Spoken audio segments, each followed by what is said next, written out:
restate a casa, cercate di rispettare in maniera assolutamente rigorosa le regole, è fondamentale che si rispettino le regole. Vi posso garantire che l'algoritmo e diciamo, il gruppo di studio che ci dà i numeri anche ieri ha sbagliato di 2 pazienti in difetto, quindi vuol dire che l'algoritmo funziona, e se l'algoritmo funziona come ha funzionato oggi, cioè la previsione funziona come ha funzionato oggi, noi adesso avremo pian piano la crescita esponenziale.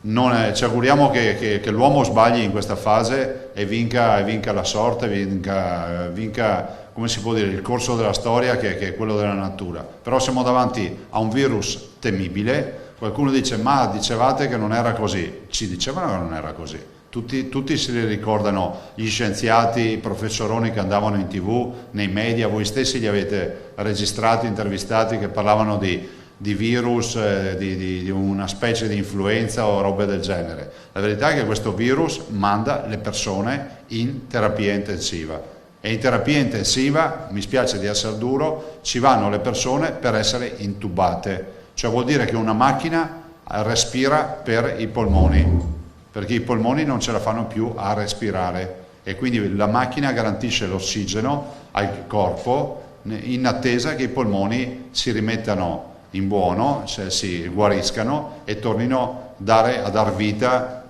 libera, normale a quel corpo. Quindi guardate che le terapie intensive, ve lo ripeto, non sono frequentate solo da anziani. Finiamola con queste monate e con queste informazioni che si diffondono.